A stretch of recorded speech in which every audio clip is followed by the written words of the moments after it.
This is a test of the emergency broadcast system. In 5, check for sound. 4, It's showtime. 3, Let's 2, go.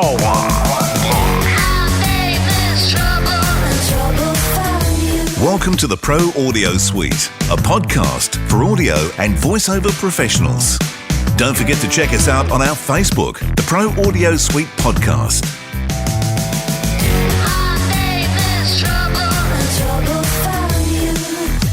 Welcome to another edition of the Pro Audio Suite. My name's Andrew Peters. In Sydney is Robbo. G'day. In Los Angeles, George Whittam. Hey there. And sitting next to George is his sidekick from the voiceover body shop, Dan Leonard. G'day, Dan. Good day. Good to talk to you. And we have a special guest this week. We're going to be talking about acoustics, setting up home studios. It is Bobby Owsinski. How are you, Bobby? Hello, and thank you for having me on. It's a pleasure having you on, I've got to say, because I've followed you for a couple of years now and watched a few videos with you, with Warren Hewitt, some of your lectures talking about setting up home studios and the difference between acoustic treatment and isolation and all the bits and pieces, which is perfect for this show. Well, good. I'm happy to contribute. Who wants to open up? George, you've got a few questions, I'm sure, lined up. Well, I definitely wanted to start with, obviously everybody's going to Google Bobby, but, Bobby, can you give us just a kind of a little quick background on how the road to where you are now, the really short MTV generation version of that story? Sure.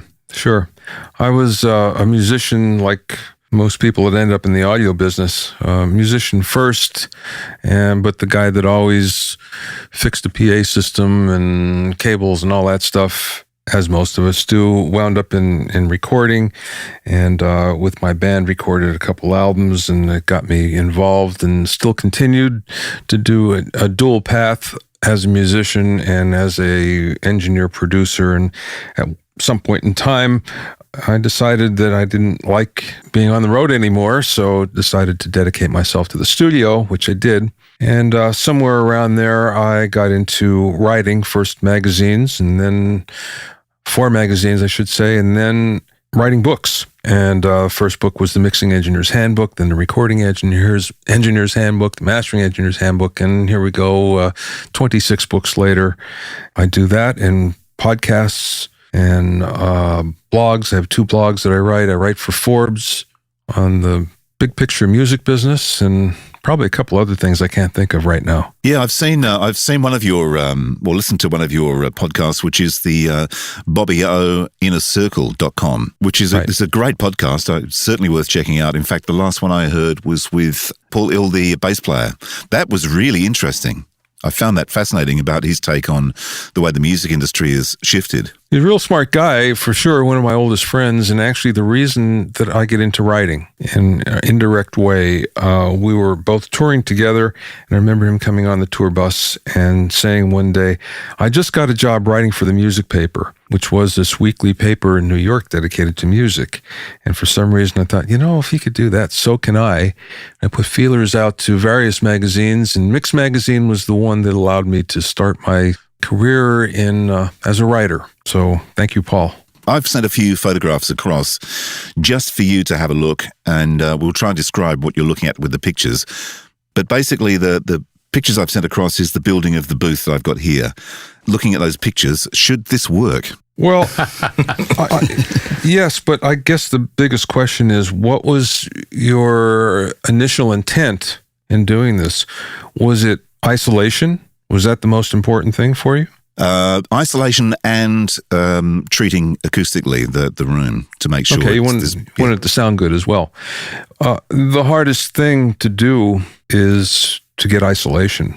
You certainly did the right thing by decoupling it, by using rubber. You know what? It's funny because we keep on getting new acoustic materials and they all work and they seem to work better. But the one thing that we can't do is isolation that's inexpensive, because it's still brute force when it's all said and done. So as a result, many people are disappointed because it'll cost them a lot of money in order to do that.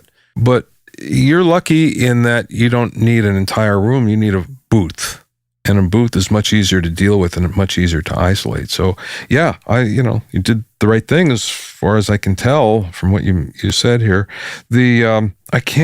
I'm looking at the pictures now, and I can't really tell what you used for your acoustic treatment? It looks like some acoustic foam, right? Yeah, I used, it's Auralex. So there's about 5 different kinds of Auralex in here. Are you happy with it? I can't tell because, unfortunately, I've given my ears an absolute belting over the last 40-odd years. So what I'm hearing could sound great, but could sound terrible to somebody else. So I don't really know. So I've obviously sent files off to Robbo in Sydney. I've also hassled George as well, since I've known George, just to get some feedback on what this is actually sounding like. Is it better than what you had? The last one I built before I moved here, no, I don't think it is actually. I think the last one I built, as far as isolation was concerned, was fantastic. And I was under a flight path, didn't hear a thing. This one, I think, acoustically works okay, but I haven't isolated properly because I put the sliding patio door, and that was my mistake, I think. And so I get this low frequency from trucks or passing buses going down the street, that low frequency, from a big diesel engine. Well, let's just talk about the acoustic treatment for a second, because one of the problems with a very small room like that is the fact that you're caught between a rock and a hard place. If you don't treat it and maybe over-treat it, then you're going to get some very interesting resonances that are happening, and the low end is usually going to be a little funny. So you tend to over-treat a small room. That being said, when you do that, you also make it very dead. Now, for what you're doing, if you're doing voiceovers, that's probably a really good thing, and you can get away with it. For someone that was doing music, it might be way too dead, in fact. The other byproduct of that is when it gets very dead like that, it could also be claustrophobic to the person in the room, especially if they have to be there for long periods of time. So therein lies the balance that you have. And one of the things I've learned from watching major acousticians and studio designers is the fact that this is a black art to some degree. There's a lot of things that are very easy to understand and very easy to explain.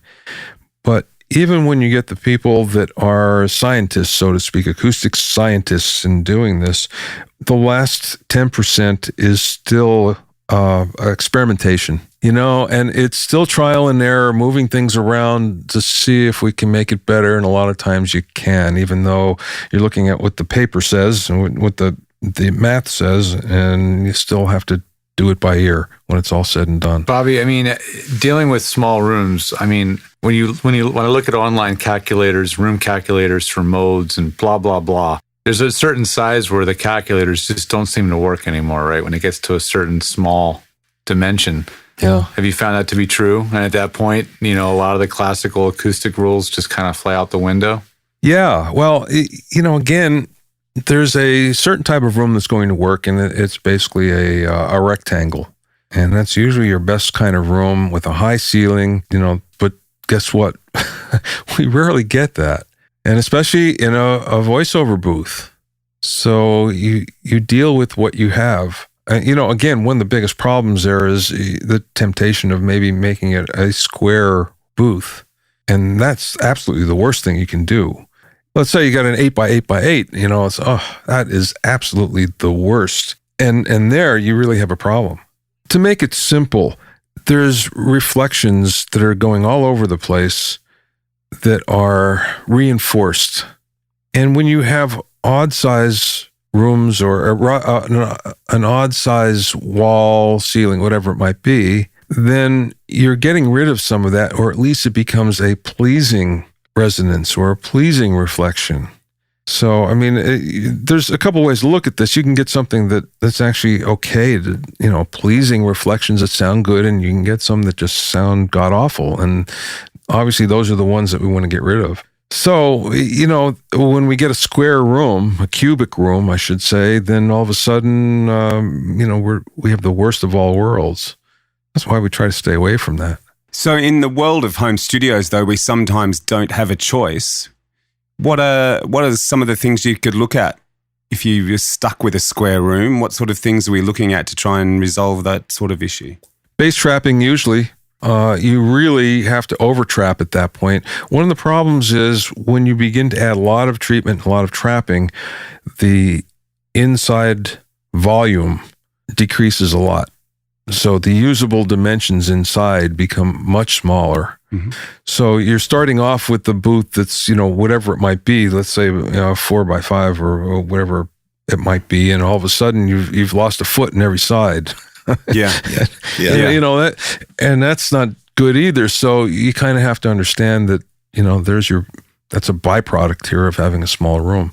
But really it's a lot of trapping. Now, again, there's two approaches. One is if you really want it quiet, and you do for a voiceover, it's a completely different approach, then that's not so bad. If you're doing music of any kind, then you don't want it overtrapped, or too reflection free. You like some of those reflections because it sounds more natural. So the approach is different. I've told folks, when they're like, I think I'm afraid I'm going to over treat the room. Like I'm going to use too much foam or whatever, and say it's a 4x5 room. And I joke and I say, well, if you were to over treat the room, there'd be room for the microphone, but not you. Yeah. You would have it so full of materials that there'd just be physically no room to stand. That's over treated. But you really, for voiceover in a small room, you almost can't over treat the room. I mean, that's been my experience. You need to leave a little bit of room for the engineer to be able to play with it. And right. If you can make it as dead as possible without sucking the life out of your voice, which can happen. Sometimes it's good to have a lively wall just to make it sound a little bit more real. Yeah. Well, there's another thing here that I wanted to bring up because I looked at the pictures and what you described of the room with the foam. Foam is not the best way to go, generally speaking. Now, it actually could work okay in a voiceover room. It doesn't work well for music. There's a couple reasons. First of all, people are under the impression, I'll put all this acoustic foam in, and all of a sudden I'll have total isolation, which that doesn't work. Yeah. Well, egg cartons do that, don't they? Yeah. So then egg cartons actually do serve a purpose, believe it or not. That it's diffusion, but it's not quite. No, it's not going to dead the sound though. Yeah, right. But anyway, what happens with foam is it works really well at higher frequencies. When you get below 1,000 hertz, all of a sudden it's working less well, and it doesn't work at all under 150 or so, or probably even higher. So if the low end is important, then foam won't work for you. So again, in music, that may be more the case. In voiceover, you don't much care so much about that because you're getting the proximity effect on the microphone if you're close up on it, and that will compensate for some of it. Yeah, that's a big way that we compensate for small rooms is mic proximity. Choking up on the mic. I find the smaller the room, the smaller the window of error on the mic placement. In a really small booth, that window is tiny. I have a question for you guys about voiceovers that I don't know. Do you always use a directional pattern on a microphone, or is there an occasion when you might use Omni?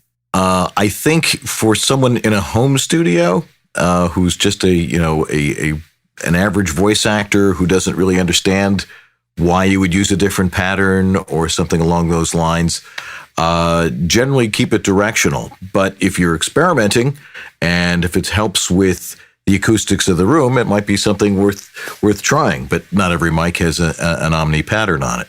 As an audio engineer, I use Omni if I'm recording like a group conversation.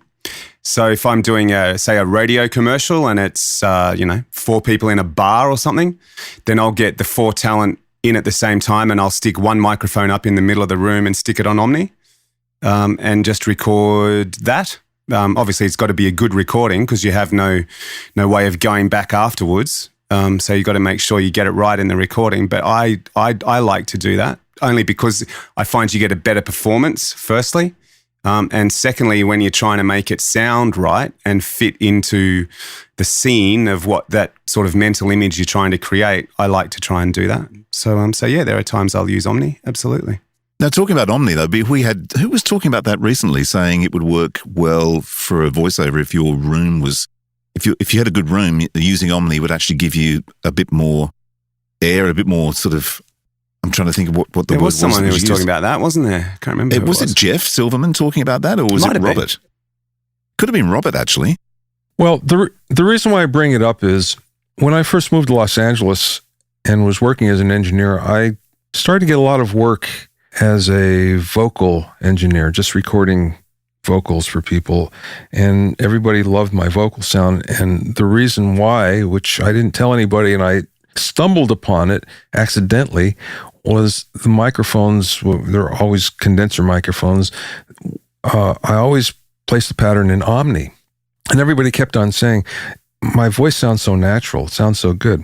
It's like, oh, okay, well, this is a secret. And then a few years later, I had a long conversation with Al Schmidt, the great engineer Al Schmidt, who's done his 22 Grammys and has done everybody you can think of. And he said, I record everything in Omni and I rarely use a directional pattern. And one of the reasons, again, that kind of works is maybe you want the proximity effect and you can use it to your advantage. And I've found the voiceover talent know how to do that better than anybody. But sometimes you don't, especially with someone that isn't as experienced. So you put up an Omni and that rules out the proximity effect. Does it rule it out completely 100%? Pretty much. Yeah. So as long as the room's tuned well, obviously, and the room is quiet, you have those two sorted, then putting an Omni up isn't always a bad idea. I mean, sometimes it's going to work pretty nicely. It allows them to be a lot more relaxed on their mic placement, I would imagine, too, huh? I don't think it's that as much as the frequency response, which is, it's a lot smoother. Okay. Fascinating. Yeah. Wow. Now, I guess if you're going to get the entire room ambiance, it may actually make it sound more real. Yeah, and actually, I think that's overblown somewhat.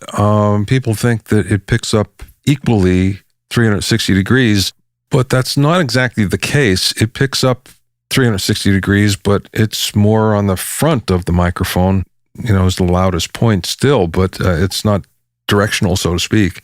I love playing. I mean, very few of my clients, voiceover actors, are going to have mics with multi-pattern for budget reasons and otherwise. But it is interesting for the occasion where they do have the ability to adjust the polar pattern, either with a remote on the power supply with a knob, and it is really an interesting experiment to turn that and see how sometimes what you never would have thought would have worked works better. And that sometimes ends up being, believe it or not, figure 8 as well. Yes, right. In a small space, if there's a big computer monitor to the side or a big piece of glass, canceling that out in the figure 8 pattern sometimes works wonders. So it's not always about just a cardioid pattern. There are patterns that work for different situations. But isn't that the beauty of audio, though? Those times that you go, shit, this is never going to work, but I'll give it a go. And all of a sudden you have that hallelujah moment where you go, oh my God, listen to that. Yeah. That's the good part. So, what if you were going to, as a voice talent, experiment using Omni? What's the criteria for the space you're in to make sure it doesn't sound awful? Well, since you are getting reflections, the reflections are important. So either the lack of reflections, you're in a dead room, or at least good sounding reflections. One of the problems of many rooms, especially rooms with low ceilings, is the fact that you're getting a lot of bounce off the ceiling that isn't very good sounding. And that ends up kind of negating any positives that you might have with Omni. So, again, if you don't have the room for it, it's probably not going to work, but I would say it most likely would in a voiceover booth that's fairly dead. Again, the big problem is if you have a window there and the window happens to be capturing capturing is the wrong word, reflecting, some frequencies back, that might not be good, but you can always fix that. That's easy. Yeah, well, I've got a sort of like the big sort of double glass door to my right, but I don't know how much of an effect that glass would have. Also, that comes into play is how loud the voice actor talks. Of course, the louder you get, the more the acoustics of the room come into into play. So if you're doing video games or you're doing a lot of loud stuff, that's going to be a little bit more critical. Yeah. If you're a normal voice actor like me, and you're just doing conversational stuff that's really not overblown or over projected, the acoustics of the room don't become quite as critical, and you can get away with glass in there and those sorts of things. Although I can't wait to try Omni pattern now. Yeah, me too. I'm there as well. Well, it's funny because glass is, I can't say it's a new trend, but it's something that people aren't afraid of any longer. There was one point in time where it was so taboo, you'd never see glass, you'd never see windows in a studio, but now that's not the case. People have learned to embrace, what you get from them, and the one thing you get is light. You'd say, well, I'll take that since it feels better. But there's also the glass is different. I mean, now laminated glass doesn't ring like the old stuff used to. Oh, yeah, right. Yeah, it makes a big difference. Yeah, I just did a studio a couple of years ago for a client that from the outside almost looks like, it's not, but it looks a little bit like a fish tank. We have 2 mitered glass corners, and there's lots of glass on both sides. But because the ceiling is so high and it's a peaked ceiling, we were able to over-treat the rest of the room. And once we made sure the mic wasn't getting any early reflections off the glass, we ended up getting what now turns out to be a really great sounding studio that looks like it breaks all the rules. So it's really interesting what you can get away with if the room is tall enough or has enough open space around it. I have a friend who's a studio designer in Nashville, Carl Tatz, and Carl actually incorporates glass into his designs. Nice. So he may have a whole wall that's nothing but mirrored glass, and it's broken up every 3 or 4 feet with something that's soft, but nonetheless there's a lot there, and it makes the room, especially a small room, look a lot bigger, and all his rooms sound really great, so you can't say it's a negative. The interesting thing is when you do voiceovers, though, if you're in a space that's actually quite reflective and that gets sent off to someone like Robbo to engineer, the engineer will go, oh, God, reflection everywhere. Right. But then when they finished, add a bit of reverb to the voice just to give it a bit of life. So, yes, but I can control. Yes, but I can control that. Right, and engineers need to have control. Yeah. That is the key thing about being an engineer. Yeah. Well, wouldn't you use something like isotope, de-reverb or something? You rid of that? Yeah, you would. You would. It's. I guess it's like anything. You can fix it, but it's always to the detriment. Even the smallest fix is still to the detriment of the final audio. So the less I have to do to it to make it sound right to begin with, the better quality I have to start then processing with. Does that make sense? Am I making sense when I say that? Oh, yeah, absolutely. You're preaching to the choir here. When I do my podcasts, I have very famous engineers and producers on who should know totally better than being in a very reflective room and being 3 feet from the microphone or computer or something like that. And it rings so much. And even though I plead with them, please go into a quiet room, I find myself putting denoise on, and as you say, it doesn't help the sound. Usually, it helps the fact that it doesn't ring as much, but it's not as pure as it was. Yeah, I can fix it, but it's not going to sound as good as it should. That's right. Exactly. Yeah. Do you find that you have that issue with old school engineers as opposed to some of the younger people coming in? Yes, I think that's true, as a matter of fact, but most of it is, it's certainly unconscious. They're not thinking about that. If they did, they would approach it differently. I've done interviews with some people where, they're in a great studio on a U-47. And of course, it sounds terrific then. And they're uptight with it. So it's like, wow, I can't ask for better than that. But most of them are on their laptop. Their laptop is sitting on the desk, 3 feet in front of them. So, do you think it's a slight, possibly a slight lack of familiarity with the medium? Yeah. And they think of it as this is a phone interview. It's going to sound like a phone. Who cares? But they don't realize that we're Dan and I do it. We're doing it now. Sound quality for us in our world is important, and so we focus on it. So that could be part of it too, maybe. One of the problems that I find is there's a hassle factor involved. Yeah. And the least hassle I can put someone through, the better. Right. Because in the beginning, I tried to make it as good as possible, and I gave people instructions on what to do. And a lot of times it just wound up, I got them on their cell phone. And it was easier. Yeah. At least I got them, Yeah. Totally familiar. Dan and I host a live show every week, and we have voice actors and coaches and all these folks that know about studios, and about 2/3 of the time they are not in They're a in their studio living environment. room. Yeah.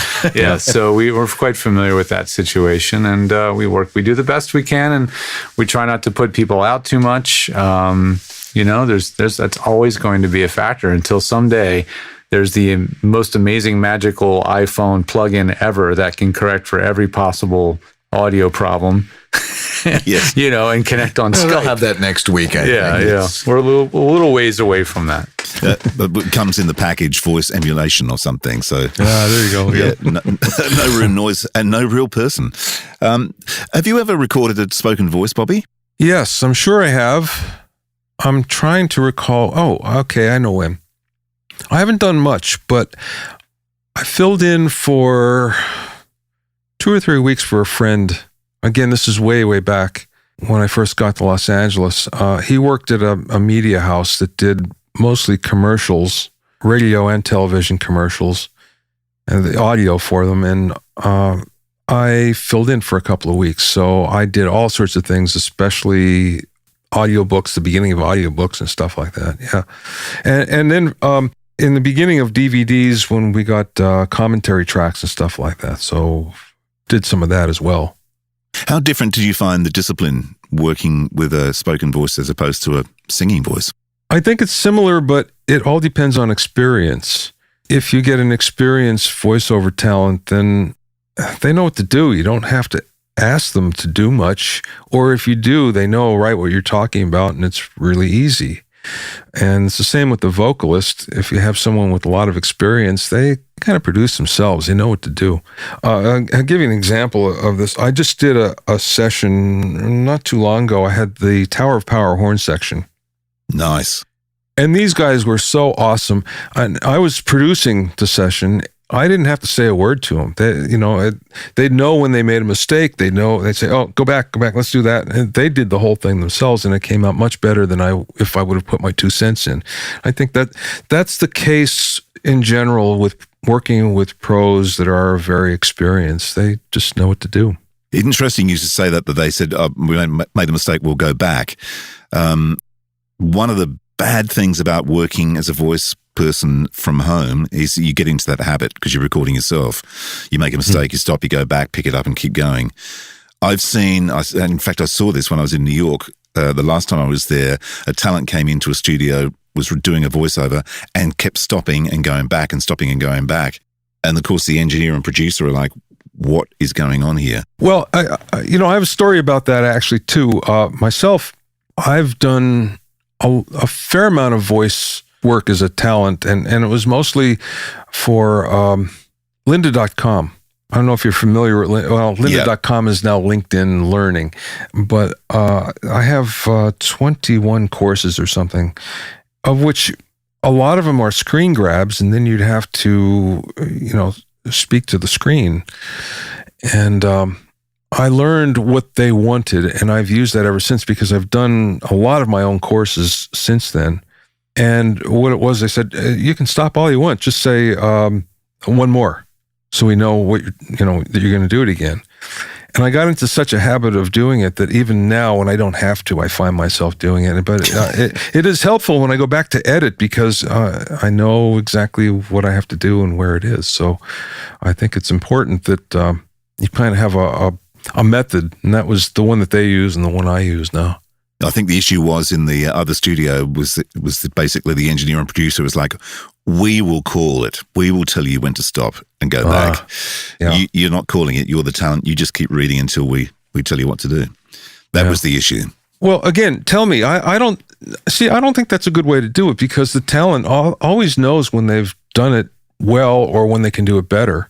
It doesn't matter what you're doing. And, if you're in the studio and if you've had any experience, when you can do it better. So you should have the call as a talent. You know what?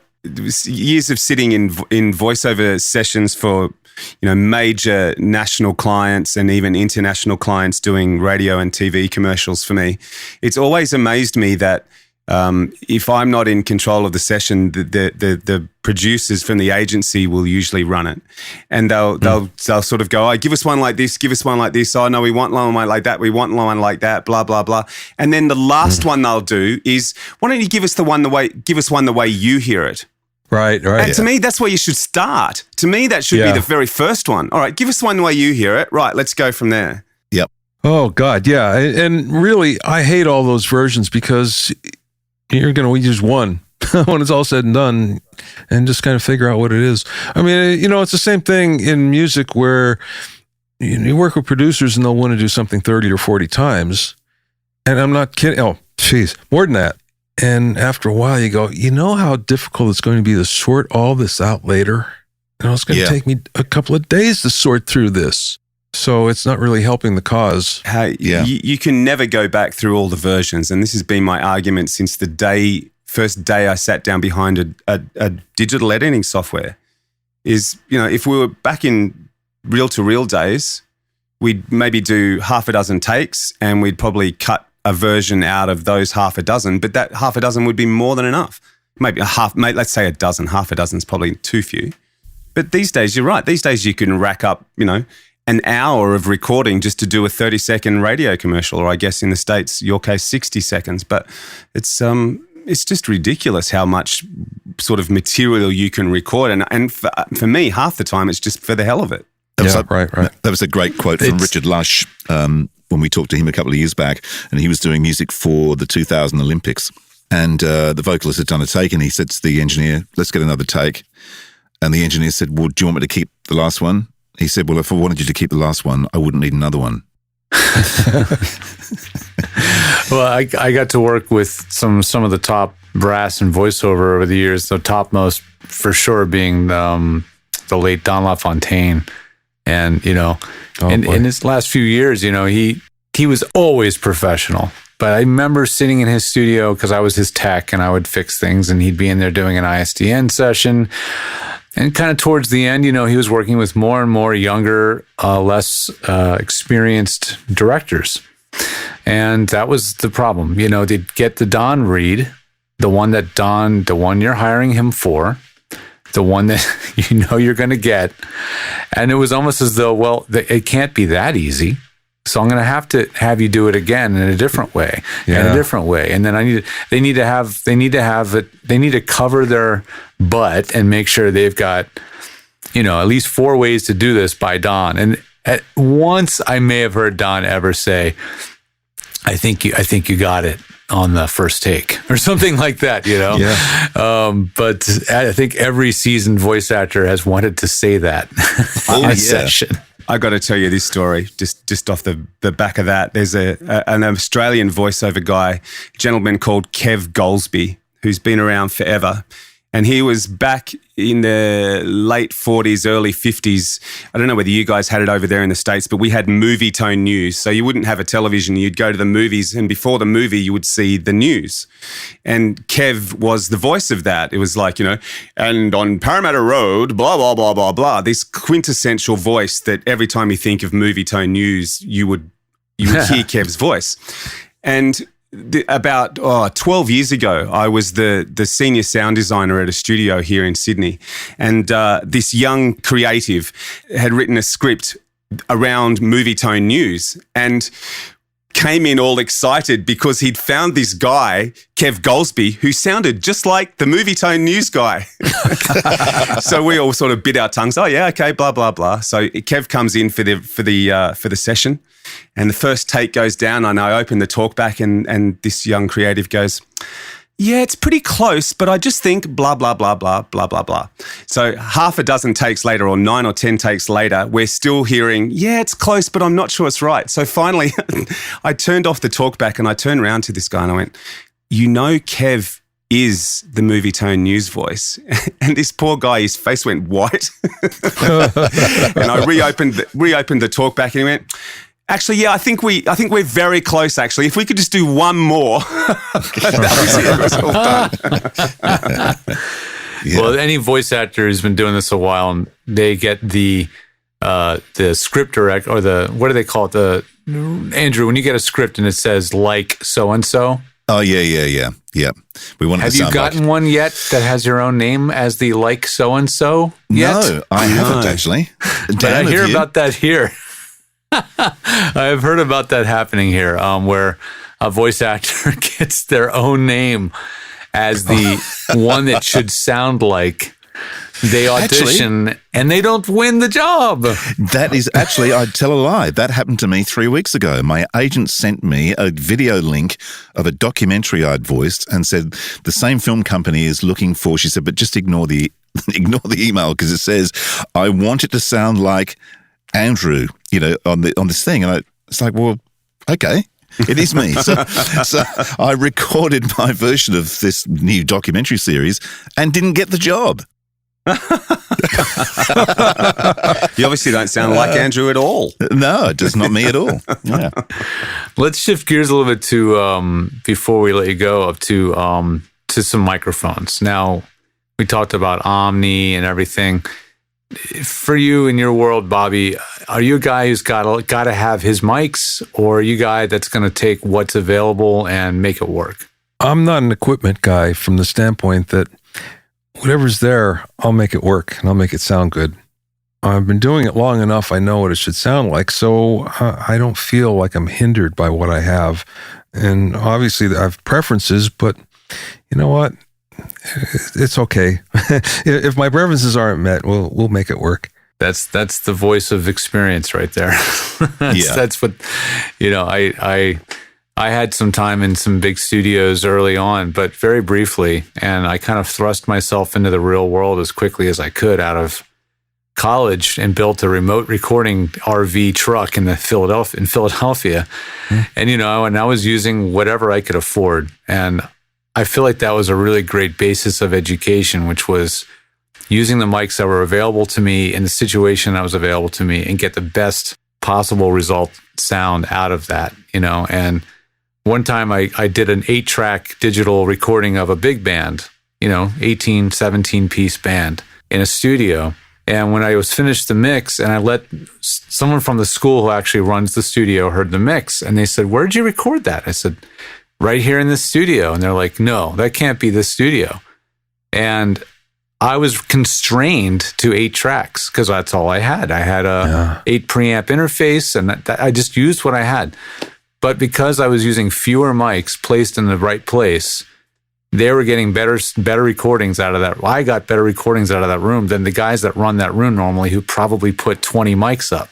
Yeah, right. And that constrainment ended up in a better recording in the end. And to this day, I appreciate that, having that as a basis, not having every tool in the arsenal known to mankind at my disposal. Well, coming back to the question of gear and preferences, I did some work with Ken Scott, who was one of the 5 Beatle engineers and the Supertramp and all of David Bowie's big albums, and quite a notable producer and engineer in his own right. And I was tracking something, and I hired him to come in and track because I can't produce and engineer at the same time. I just can't do it. But anyway, so I brought him in. And I noticed something that was very unusual. He had to have his particular setup no matter what. So he rented in mics, whatever he wanted, because this was the way he did it. And then I realized why.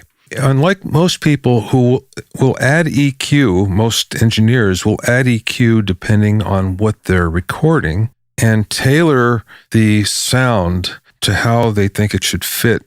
Ken did it the opposite. He EQ'd the microphones. He didn't EQ the talent or the instrument. He EQ'd the microphones. So, in other words, you could replace whatever you wanted in front of that microphone and it always sounded good, because once he applied his EQ, that was it. He was compensating for the negatives of the microphone. Yeah. Wow. And I thought that was a really interesting approach. Yeah. There's a real skill set in that, isn't there? That's clever. Well, a lot of his experience too, it's, using the same gear for so long that you just know what it's supposed to be like and what its negatives are. Wow. Yeah. Now, here's a question for you, Bobby. If, and we're building a studio now for someone like Dan or myself, got a voiceover person they want to set up at home, what are the key things? If you had an open checkbook, what would you do? How would you build the booth, and what equipment would you put in there? Well, for equipment, it would be a really good microphone, a really good preamp. I guess that's a no-brainer. Everybody knows that. Microphone, well, depends on the preference of the voice actor, because what sounds best on them. So that's the first thing. Obviously, you'd want to be in a location where it's out of a flight path. You don't have trucks.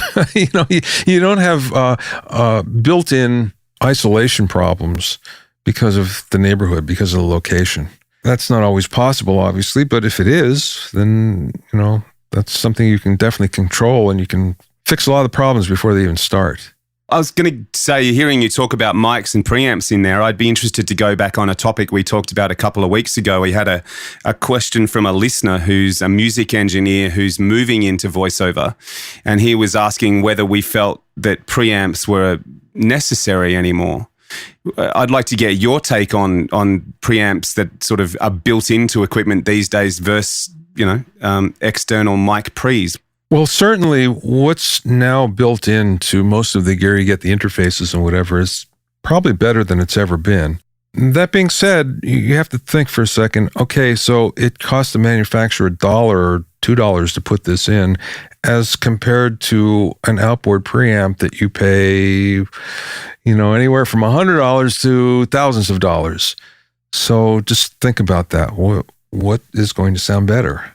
The outboard one is going to sound better regardless of how much you pay for it. But, obviously the higher end stuff is, there's no question. You go side by side and you can hear the difference. And I think when it comes to a pro, especially, the nuances are everything. That's why people are hiring you. And inexpensive gear kind of rules out those nuances. It smooths them out, where you get some better gear, and in fact, it puts the focus on those nuances. So that's why I think it's worth spending the extra dough. After the room is, I always say, after your room is sorted, your acoustics are dialed, and you've got that noise floor down where you want it to be, then you can start picking out the shades of mauve you want to paint the walls. So those preamps with the different transformers and tube or not tube, and that's your different arrays of color tones of mauve. So I don't know why I chose that color, but whatever. It's an obscure color, but you have a lot of mauves to choose from at that point. So to the non-technical, they're all mauve. It's like they're all kind of the same, right? I don't see the difference. But to the engineer and the person that cares, the producer that really has listened to a lot of things, those shades of mauve are a big deal. You really, and so that's the way I kind of think of it. Something that's overlooked a lot too, I think, is the playback system and also the headphone monitoring system. Yeah. And there should be extra care in that, because, if you hear yourself really well, you can perform a lot better. And if you hear yourself especially well and it sounds really good, you can go for a lot longer and be less fatigued. So that's something that gets overlooked frequently, and I think there should be more of a spotlight on it. Mm-hmm. So you're talking about headphone amplifiers being having a good headphone amp? Is that what you mean? Yeah. And good phones, obviously. Yeah. Well, it's interesting because I always get told off by George and, about the bleed from my headphones. So now I wear sort of industrial drummer's headphones when I'm in here. Oh, okay. What were you using out of curiosity? Were you using open air? I was using just AKGs, K141s, just a sort of basic stock, studio stock. Now I've got these extreme isolation headphones. I have a pair of Sennheiser HD 650s, which I love. They really sound terrific, but they are open back, and I can't use them for something like this because they just don't sound good.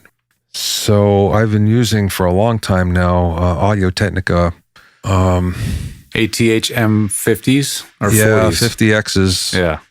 And they seem to work pretty well. They're enough isolation. They're comfortable enough. Yeah, those are one of my go-tos because the majority of the time, honestly, I'm not in a studio environment when I'm doing critical listening, and I tend to use my Audio-Technicas and my Beyer DT770s as well. Oh, they're very good as well. In a perfect world, a nice open back pair of cans is fantastic. But I'm often trying to listen to the noise floor and analyze the noise floor. I'm listening to audio very analytically more than musically. So for me, it's pretty much always closed back cans. Voice actors themselves, there's a lot of debate whether they should even be wearing them while recording, while acting. A lot of voice coaches say don't wear them because it colors your performance. You're acting to yourself, and you're acting into your headphones. And others say, well, you need to learn how to do it because when you go into a studio, they're going to expect you to wear them, and they're going to have them on your head. So learn it. So it's interesting the range of advice that you're going to hear about that. Do people actually do that though? Do voice actors actually not use them?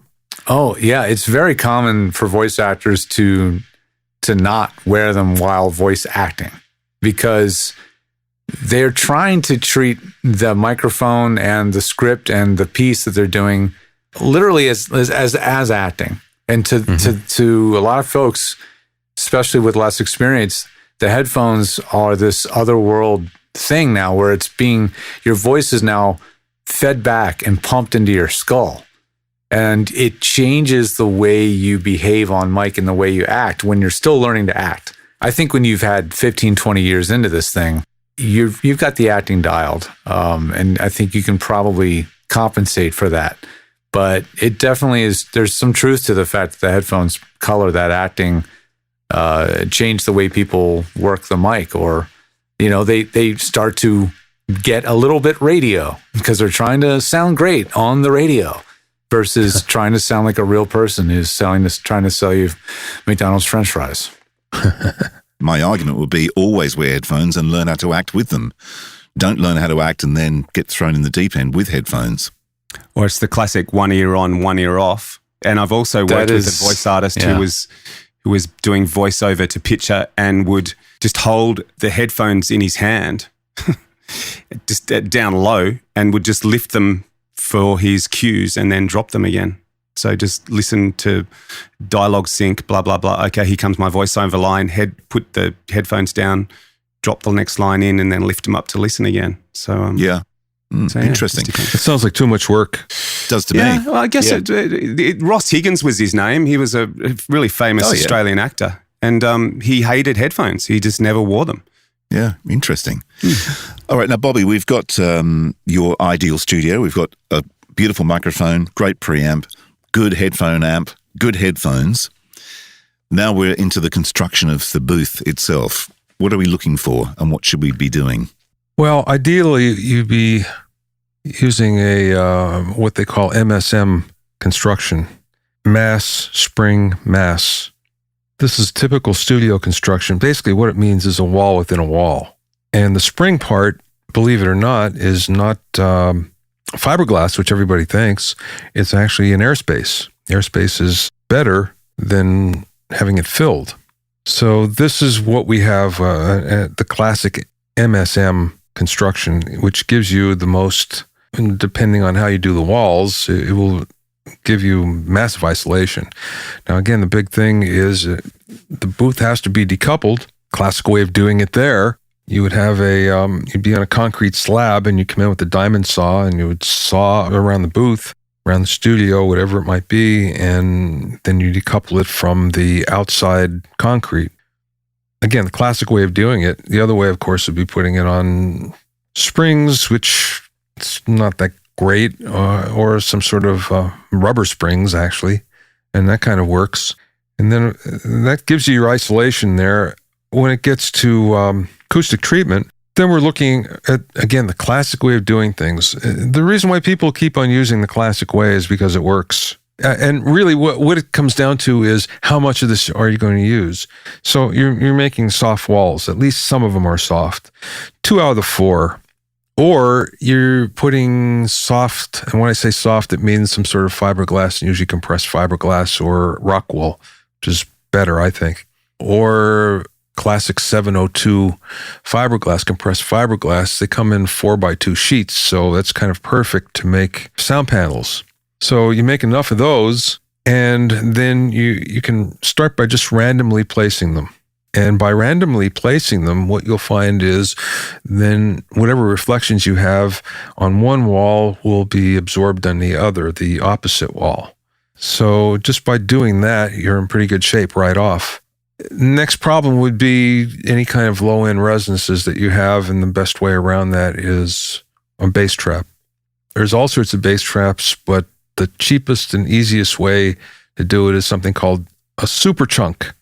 Super chunk is kind of silly in a way. Like I say, you get these 4 feet by 2 feet slabs of either 1 inch, 2 inch, or 4 inch 702 or rock wool, and you'll cut it in half. So now you have 2 sheets of 2 by 2, and then you cut each of those into triangles. And now it's like stacking slices of cheese. Yeah, and you stack them up in the corner. And then you put some sort of a frame over it, a frame with fabric, which is fairly easy to make, so it looks good. But there's your bass trap, and you just either add more or less of those chunks to tune the trap. And you may have to do another corner. Sometimes you have to do 2 and 3 or 4. But that's a way to do it. Actually, there are a lot more corners that you have, because people always think of the corners of the room, but in fact, there's a corner in every intersection of the room. So the ceiling to the wall is a corner, and the wall to the floor, there's a corner there.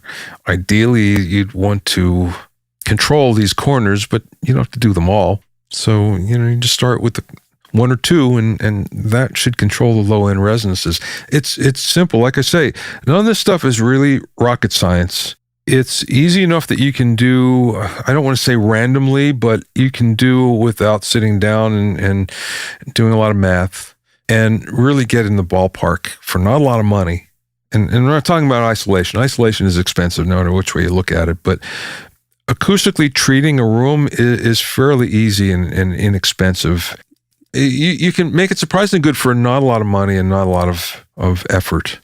Have you ever dealt with those tri-corner panels that actually are equilateral triangles that go in the upper corner, the tri-corners? Have you ever dealt with those? I have not, but they look like they should work really well. Yeah. And I understand, the physics behind it. It should work well, because there again, we're talking about multiple corners, because you have the corner of the walls intersecting and the corners of the wall to the ceiling intersecting. So you're actually taking care of a number of them. So you talk about right-angled corners, I guess. Yeah, I guess, think of the intersection of each of the 2 walls and the ceiling above, right? So you have a tri-corner. And there's a company that I've used, Prime Acoustic, that makes a tri-corner panel. And what makes it even more, makes it a good kit is they have a way of mounting it that is doable. Because that's the hard part, yeah. Yeah, hard to mount. And they have a very good mounting system. And I did a small voiceover booth, maybe 10 by 12 recently, and did those in the top 4 corners and based sort of a corner diagonal trap on the top 4 perimeter wall ceiling intersections. And man, did that room sound nice. It just deadened it down just the right amount. It killed all the low-end resonance, and it doesn't encroach on the room too much because it's all towards the ceiling. So that worked out really well. Prime Acoustics really makes some good stuff, I have to say. And now you could buy things off the shelf where you couldn't 5 years ago even.